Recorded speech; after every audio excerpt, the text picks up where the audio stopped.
In the beginning, God created the heaven and the earth. And the earth was without form and void, and darkness was upon the face of the deep. And the Spirit of God moved upon the face of the waters. And God said, "Let there be light." And there was light. So tonight, what's tonight? Tonight we started off a few weeks ago trying to look at how old the earth is. You know, what's the biblical approach to how old the earth is? What does it actually look like from a scientific point of view? And of course, the vast majority of scientists believe what? That the earth is billions years old. The estimate right now is that the earth is 4.5 billion years old and that the universe is like 13.7. It's funny how you can get real specific like that, isn't it? Not 13.6, not 13.8, 13.7. The earth is 4.5 billion years. And they base that on a lot of things. They base it on the assumption of the Big Bang Theory. And we talked about that quite a bit, the evidences for a young or old universe. But right now we're looking at the earth. And we looked at the concept of uniformitarianism versus catastrophism in last week's class, because that's two ways of looking at how the geologic formations on earth had occurred. The uniformitarian concept is that everything occurs over a long period of time and change is very slow, and slow change equals the geologic formations that we see today. And for example, the Grand Canyon was formed over billions or at least millions of years of erosion by the Colorado River. That's just one example. And those are the evidences of an old earth, if you want to use that term, old earth. Same thing when you look at river basins and the Mississippi River Delta and things like that. We know how fast erosion is going on today. And if you extrapolate that out, how fast erosion takes place today, how long would it take for the Mississippi River Delta to have formed? That is a uniformitarian approach. A catastrophic approach, or catastrophism, says that some of these things that have been attributed to taking long ages to occur can actually occur very rapidly under significant catastrophic or cataclysmic events. And that's kind of the approach we have. That's the kind of approach I believe is the more accurate explanation. So what we're looking at is scientific explanations that would support that view. Is there science to support a catastrophic view, or is it just the opinion of conservative Christians throughout the world? And so that's what we're looking at. We looked at a little bit of that last week. Today we're going to look at the evidence for rapid deposition of geologic strata.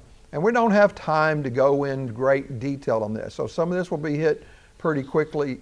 Most of this is taken from two sources.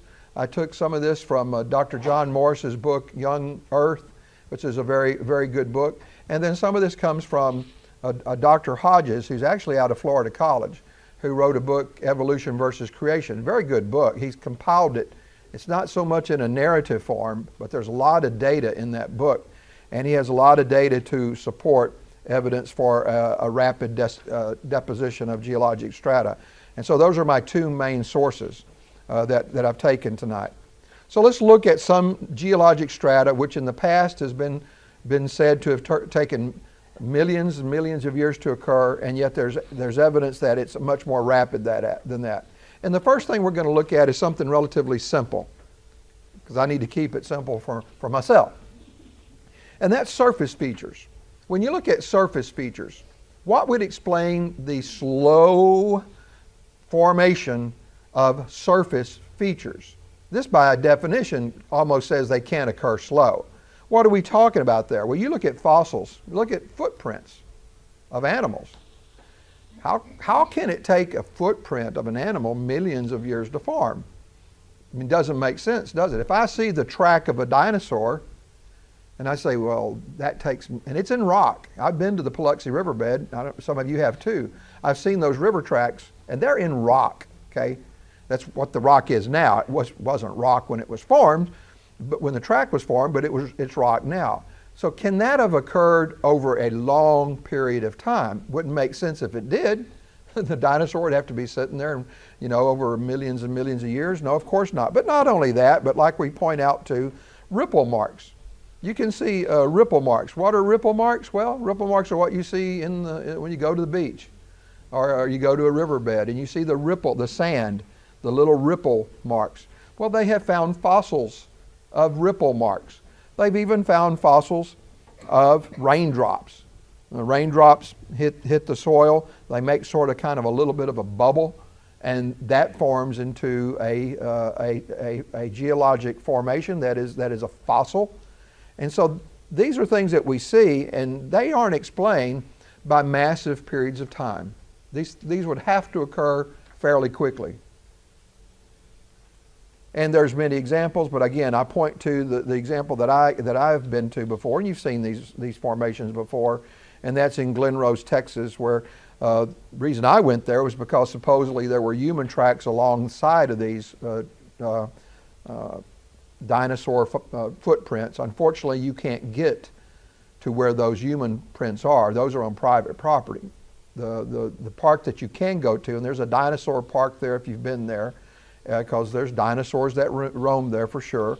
But you do see the dinosaur tracks. You can go see those. But where the supposed human tracks are on private property, you cannot see them. You see pictures of them, but you can't see them. And if you don't know where Glen Rose, Texas is, it's out close near Granbury, Texas, central Texas. Beautiful part of the country. In fact, it got its name, Glen Rose, because some people of Scottish extraction had migrated there, and it reminded them of the great glens of Scotland.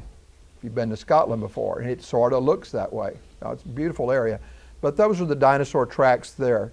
And, you know, these are like tripod tracks. I don't know exactly which dinosaur did them. And these you can see. These are there on the riverbed of the Paluxy River. And those had to have formed quickly. I mean, just by definition, they had to have formed fairly quickly. And so surface strata is an argument for rapid deposition. Any questions on that? Just makes sense, doesn't it? Now, some of this isn't going to be as straightforward as this, so I'll pick the easy one first. The next one is called bioturbation as evidence for rapid rock formation. And I'm going to do the best job I can explaining this because it's sort of a difficult concept.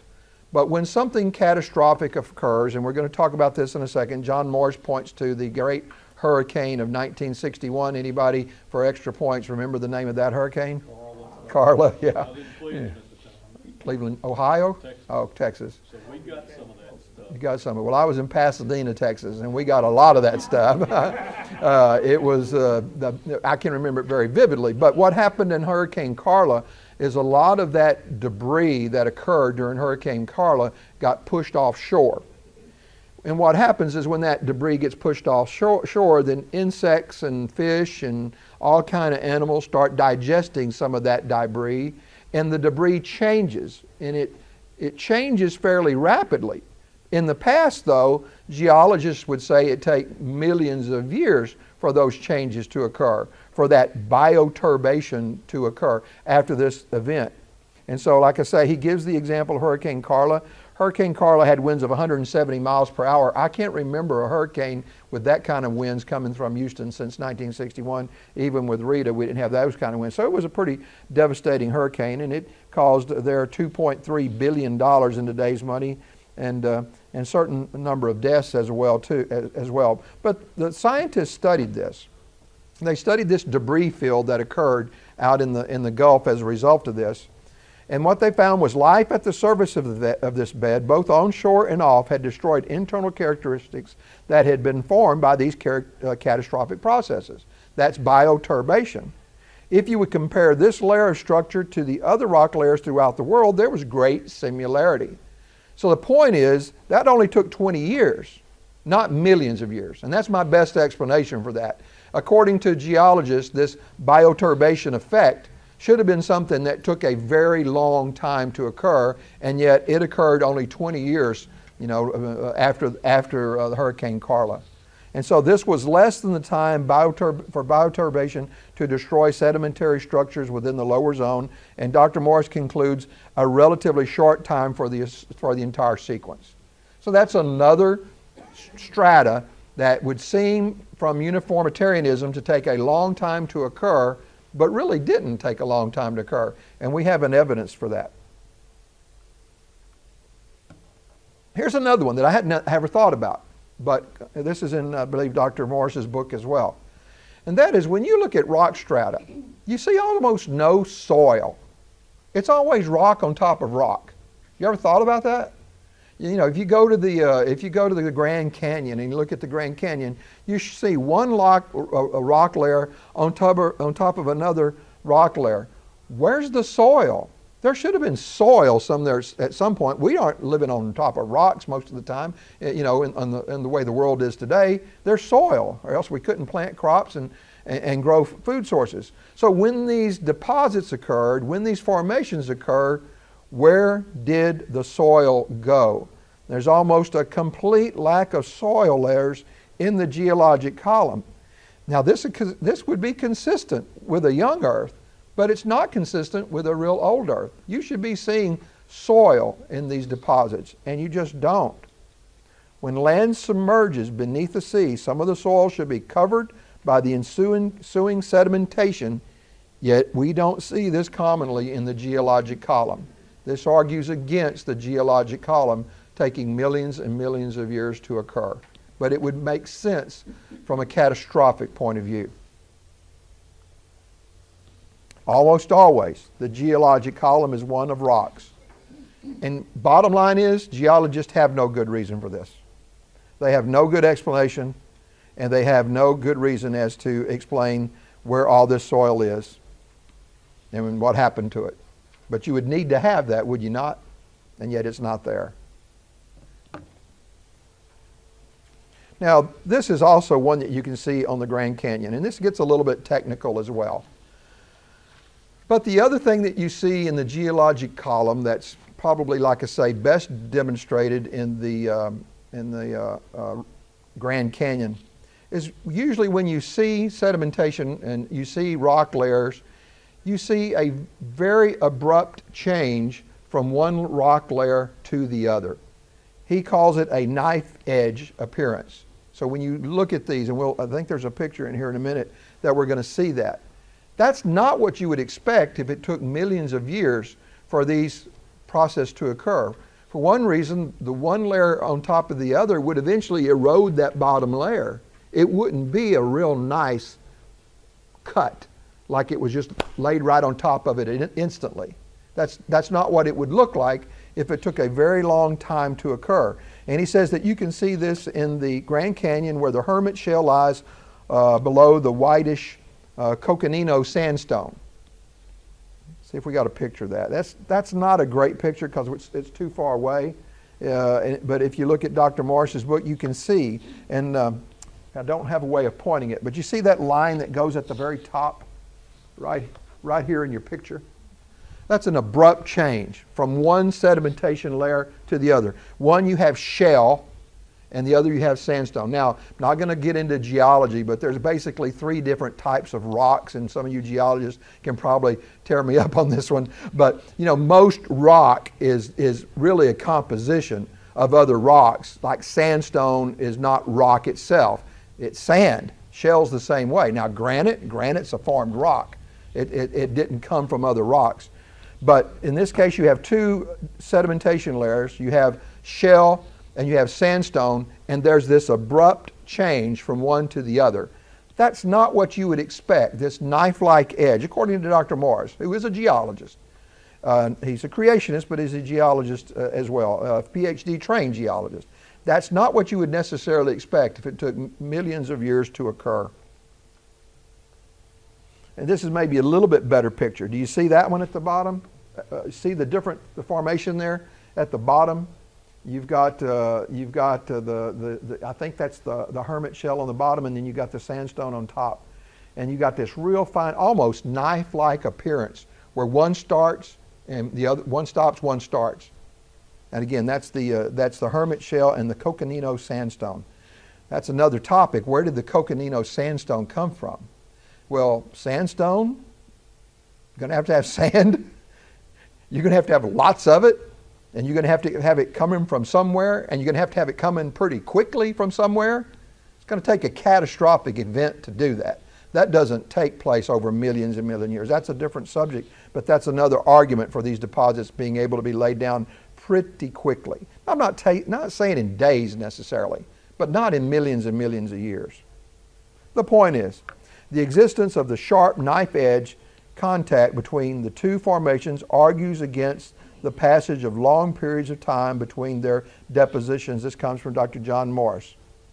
If there was a catastrophic event shifting this sand, we would expect to see exactly what we see, and that being a very abrupt change in the strata. It fits from a young Earth point of view. So don't let anyone tell you that old Earth is the only explanation for this stuff. It's not. Now, I'm not saying necessarily which one's right, but there's other explanations for it. We're going to look at a few other interesting things that argue against something taking long periods of time. Then we have polystrates. You know what a polystrate is? You're going to find out tonight. Okay. If you don't know. You've got trees that are fossilized that are going between different strata that are supposedly strata that took millions of years to form. How is that possible? Would someone explain that to me? I don't have an explanation for it. It's a rhetorical question, I guess. I don't have an explanation for it, and I don't know of real good arguments for it. And we're going to show in just a minute an argument that definitely shows that it could occur quickly, but over long periods of time you wouldn't see it. Now they especially saw these when they went into coal mines. And they saw coal mines that are going from one strata to the other.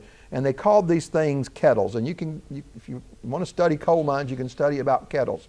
But these kettles are there. But that's not the only place you see them. This is not a coal mine. I'm not exactly sure where this picture is taken. But those fossilized trees, that one right in the middle, is going through different formations. And you can see that, I think, from there. And certainly if you go to the YouTube, when this thing is on YouTube, you'll be able to see that a lot better. But they are going through different formations, different geographic formations. The trees are fossilized. It's going through stone. Give me an explanation for that. How did that happen over millions and millions of years? And Dr. James Hodges is the fellow I was talking about in his book, Creation versus Evolution, out of Florida College. He's passed away, by the way, but it's a very good book, very good compilation of different things regarding evolution and creation. And he actually went out and studied some of these polystrates. They're all over the place, actually, but they're in North America for sure, Nova Scotia, Virginia, and West Virginia, and you can find these fossils, these tree fossils. What's the implication of this? Simply that the strata is deposited rapidly, or how in the world could these trees transverse them? Again, maybe not in days, but certainly not in millions and millions of years. These I'm going to go through a little bit more rapidly. I don't want to belabor the point because some of these are very technical, and Dr. Hodges spends more time on it than I have to talk about it in our little series here. But other evidences of rapid formation are cross-bedding on sandstone seen as parallel bedding or laminations at oblique lines. You can see these also. We saw a little bit on one on that first slide where you see this cross-bedding effect.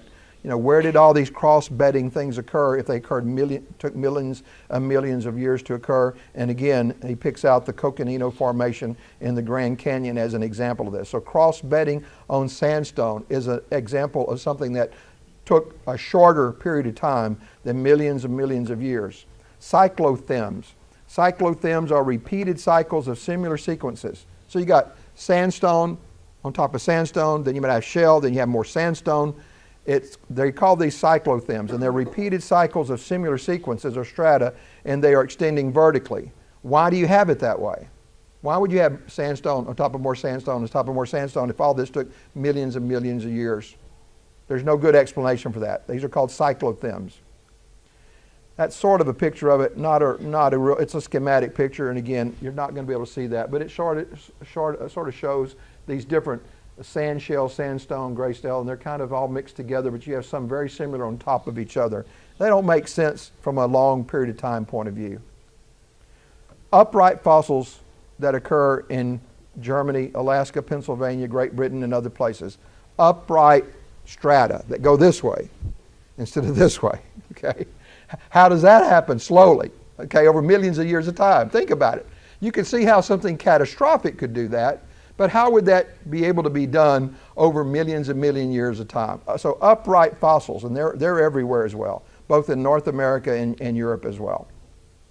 And here's another good one. turbidity currents. I'd never heard of turbidity currents until I studied this stuff.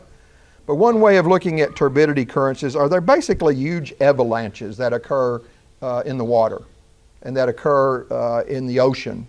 And so we see these turbidity currents, and they're formed by underwater avalanches, and you see graded layers of deposits that can be formed in these cases when you go and look at these.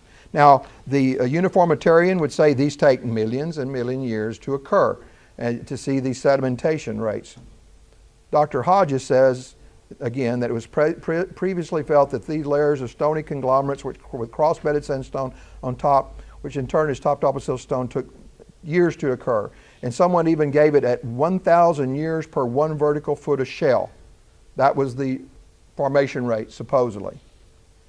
But new data indicates they can be formed very quickly. And he cites several examples of this, Dr. Hodges does. I'm going to look at one in particular, and this is in 1929. I know this goes back a little ways, but there was a great earthquake that occurred off the Great Banks of Nova Scotia, which at that time cut through 12 different transoceanic cables. That's just a kind of side note, but it occurred very quickly, cut through these cables very quickly, this great earthquake. And so scientists calculated that the avalanche advanced at about 63 miles per hour. That's a pretty quick avalanche. And the turbulence created debris that flowed 500 miles from the source. Turbidity, okay? Turbidity. And you see turbidity in river flows as well, but this is undersea. And the deposits from this were 300 miles long and some 20 miles to 100 miles wide and up to 3 feet thick. And that's just a schematic of where this occurred in Nova Scotia and where the cables broke and so forth. Kind of just a side note there. Some 23 years later, like we saw with Hurricane Carla, some 23 years later, when re-examining these deposits, previously they called these things flashes or flishes, geologists realized that actually these formations occurred real quickly, relatively so, in 23 years after this great underwater avalanche occurred off of Nova Scotia. Again, pointing out that it doesn't take millions of years. And I know this is, again, sort of technical, but the point is these strata don't take millions of years to form. Turbidity currents also can transform rivers and the shores, continental shelf deposits, and ocean depths. And these flows can produce gigantic submarine canyons, some even rivaling the Grand Canyon. And again, they don't have to take millions of years to occur. And this is, again, a look at the ocean floor of the Scotian continental slope offshore Nova Scotia in Canada that was formed by a turbidity current.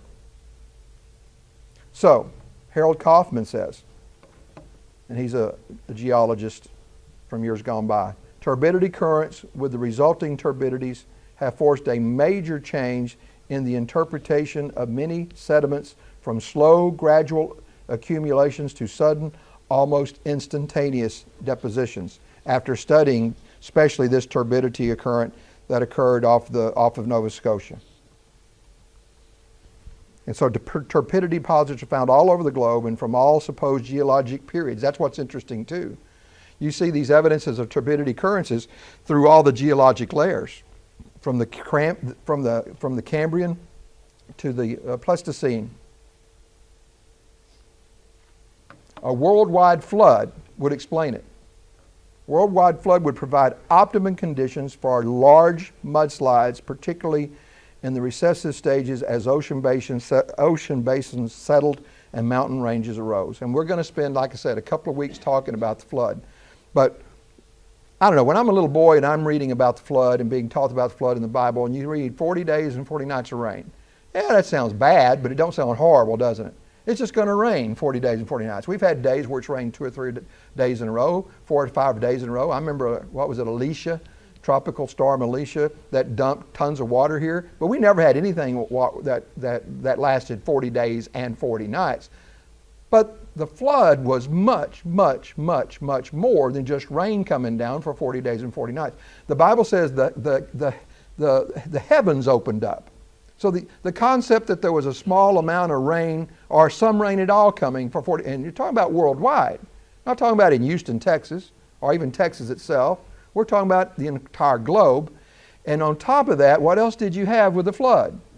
The fountains of the deep opened up. That implies to me volcanic reactions. And I can see that when that occurred, when those fountains of the deep opened up and you had these great avalanches that occurred in the underseas, it's something, and we'll talk about this next week, but it's something that you just can't even comprehend. We cannot even begin to understand how catastrophic the flood was. And so would it have been possible for the flood to have caused mountain ranges to occur? Absolutely, mountain ranges would have occurred. You would have seen great Grand Canyons. And think about when the water receded. Water's got to go somewhere. You've seen water when it recedes, what it does. So the flood can explain most of these things. In fact, it can explain all of these things. Let's look at something that has occurred in our lifetime. We're going to look at a few of these next week as well. But I want to spend a little bit of time before we finish. I'm going to show a little short video that Cherry and Norris kind of put together for me that shows the effects of water. And these are videos, so these did not occur hundreds of years ago. These are videos, so they happened relatively recently. We wouldn't have video of them if we didn't. But one thing that occurred was Mount St. Helens. And Jonathan, when were you born? You weren't born in 1980, were you? But most of us in this room were born before 1980. And I remember it very well. Because it's like at one time you had a mountain and then you didn't have one. Where did it go? And the Mount St. Helens explosion was tremendous event on May 18th of 1980. 150 square mile of forest was immediately wiped out when this occurred. You had trees and then you didn't have trees. What did you say? Yes. And so this whole forest, not to mention half the side of the mountain, was gone. Would you call that a catastrophic event? Well, of course you would. It pales in comparison to what happened to the flood. But what happened then? And this is a picture, before and after. You got here on the left, Mount St. Helens, then you got half the mountain missing, and you have no forest there, just a bunch of downed trees is what you got. Massive explosion. I didn't look this up, but the equivalent of many different Hiroshima bombs as a result of Mount St. Helens exploding. And so within minutes you had 4 million logs, and they had to go somewhere. And they started floating into what's called the Spirit Lake that was down below it through gravity. And of course you had tons of organic matter and materials, ash, other parts of trees, limbs and branches, and this massive log jam that occurred. A few years later, these organic materials, such as the tree bark and woody materials, began to sink to the bottom of the lake. And when they were recovered and buried, they looked a lot like peat. Just like peat. We were told peat takes millions of years to form, right? Well, guess what? It doesn't. And if you heat up peat, guess what it becomes? Coal. Same thing. We're told coal takes millions and millions of years to form. It does not take millions and millions of years to form. You had it form very quickly with the destruction of Mount St. Helens. And this is very interesting. And this may explain how we get polystrate formations. Many of these logs began floating in Spirit Lake. And as they became more waterlogged, guess how they started floating? Upright, not sideways. So you had upright trees. What's going to happen to these upright trees when they sink? They're going to go down into that strata that was just formed, and you're going to have eventually a polystrate formation. How long did all that take? Well, not overnight, but not millions and millions of years. And that's what you're going to have when this occurs. It's happening as we speak, actually. This is a picture of these logs. They're now, basically, you'd say they're fossilized. They've waterlogged and they're practically fossilized, and they're floating in this lake. I don't know when this picture was taken, but you can see what's going to happen when they sink. You're going to have basically a polystrate formation. Now, what else happened in Mount St. Helens? Now, if you look at this, and again, this is not real clear. This is not the Grand Canyon. This is Mount St. Helens. Does that not look a lot like the strata that you see in the Grand Canyon? It looks a lot like it. You have all those different strata layers. Once these become fossilized and you looked at them, you say, wow, that would have taken millions of years for that strata to get put on top of each other like that. That could not have formed quickly. That's Mount St. Helens, 1980. Okay? So that's not that long ago, Jonathan. It might be older than you, but not that long ago. So, I mean, that's a beautiful picture. I think this comes from Dr. Morrison's book. They got a man sitting on the bottom. So this is not the side of a hill. This is big. So you can get an idea of the scale there, of how big the man is. But my point is, doesn't it look a lot like the strata that you would see in the Grand Canyon? To me, it looks a lot like it. When looking at the sediment accumulation that occurred after the eruption, it just looks amazingly just like the strata. We are told by uniformitarian geologists it takes millions of years to form. Clearly, in this case, it did not. We prove it did not. So what's the point in all this? And we're going to spend the last 6 minutes looking at a little bit of a video to show you the destructive power of water. The thing is, it would be a mistake to say that we can prove the accuracy of the Bible by looking at geologic strata. That's not the point. The point is there's more than one explanation for it. But to say I can prove that the earth is 10,000 years old by looking at geologic strata, I think would be a mistake on our part. You can't really do that. But what we can say with some definity is the geologic strata is compatible with the biblical account. Can't say it proves it, but it's compatible with it. There's no reason to run away from it. And this is from Dr. Morris, kind of what I just said, but this is a quote from him. We cannot prove the Bible from looking at geology, nor do we try. We're just giving ammunition, if you will, that there's another explanation. We accept Scripture by faith, but insist that the Bible is really true, and if that's true, then geologic evidence must support it, and indeed it does. Again, we went through that real quickly. Anybody have any questions? Because we do have about 10 minutes, and this video is only going to last about 6. No? And so read, if you will, the biblical account of the flood. This is Katrina. I'm just point of these videos is to show you the effects of water. We know the effects of water in South Texas, don't we? We've lived through this. Now this was Katrina, but that's obviously, we thought we were going to get hit by Katrina in Houston. We dodged a bullet there. Unfortunately, our neighbors in Louisiana, especially New Orleans, did not. But this is, again, I'm trying to show that water is probably the most destructive force that we have in the world. Now, fire is very destructive, and earthquakes are very destructive, but water itself, probably the most destructive that we have. Everybody can see that? And these are videos, primarily these are videos taken by amateur photographers, if you want to call them photographers. But people that had their video cameras, that had their, in some cases, their cell phones. And again, the destructive power of water, we know this, but this just kind of takes it home. And imagine this going on for 40 days and 40 nights. How long did Katrina last? I mean, really last in New Orleans? A couple of days? A couple of hours? But you saw what its destructive forces. We're going to see some aerial pictures here in a minute as well. And some of these are time-lapse. Norris has sped up the process a little bit, so it's not necessarily real life. Real time, I mean.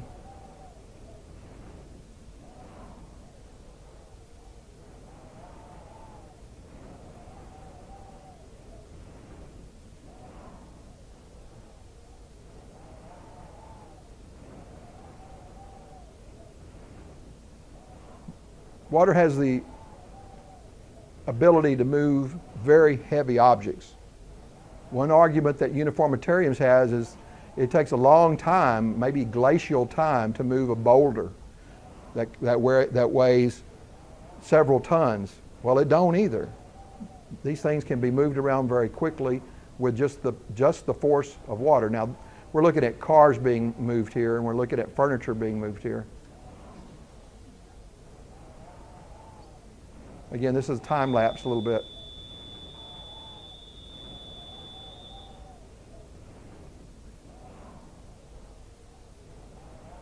And you see how high the water's going. This is Bolivar. This is real close to home. And I know you've seen these pictures before, but these were boats washed up at Kema. Remember those boats on the highway there, on the bridge, washed up on the bridge? Something had to move them. So that one shot was really Kema. This is now the part of the Bolivar Peninsula. Devastated completely. And what primarily caused all this? I mean, it was water. It wasn't wind damage so much. It was it was water damage. And well, I don't think we ever have gotten an official total of how many people died in Hurricane Rita. But if people were staying at Bolivar, most of them would not have survived it, would they? Fortunately, I think most of them had gotten out. Has anybody driven by down Bolivar lately? Is there anything there? They've started building again? Kind of crazy, isn't it? I mean, look, nothing. House after house after house after house. You got a few that stand. I guess they were built a little bit stronger. That survived. Completely gone.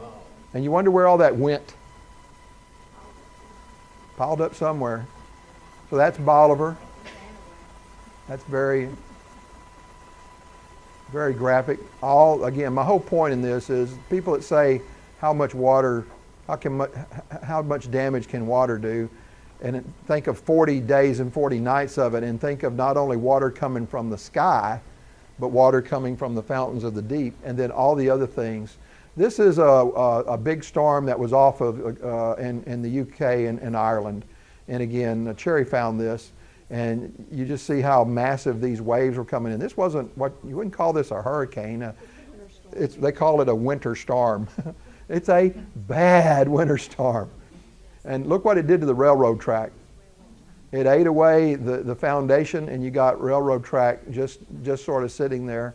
And we didn't see any need for you to hear all the talking here, so we took that out. But obviously they're not used to seeing this as much as probably we are, but they get it. Record rainfall has also been and we've all heard of the various, the floods that we've seen in the Mississippi in the last several years, how bad those have been. But in historical floods that have occurred, the Johnstown flood that killed tens of thousands of people.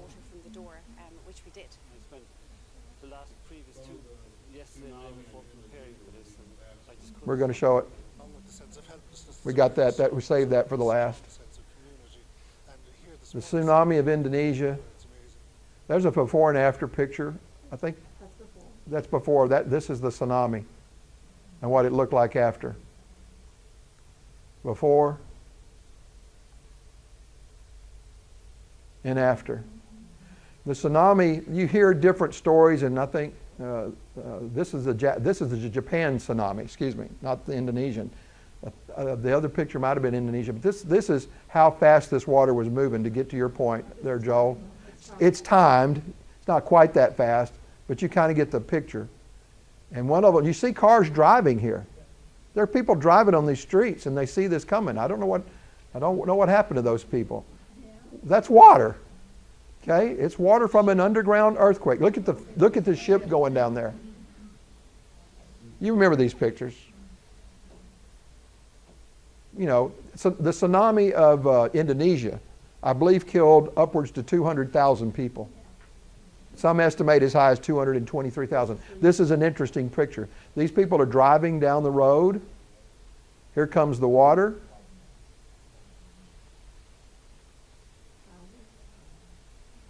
It totally destroys it.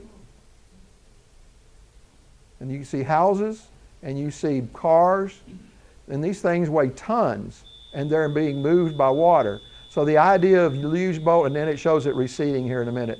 The idea that water cannot move, tons and tons of material, just absolutely not true. This one more, and I know we're back. They're going one direction. They see that the tsunami's coming, and they turn around and say, "Uh-oh." Can you imagine being in that car? Can you imagine how quickly that occurred? And look what came behind it. Look at the cars, the houses. So the flood could have totally destroyed the earth. It did. And thankfully, the Lord gave Noah a way of being saved from the flood. And this is just more. You remember this picture? That was our last bell, wasn't it? But you remember this picture? And this, I think, is real time here. I don't think that's sped up. That's how fast this thing was moving. Anyway, next week, flood. Thank you.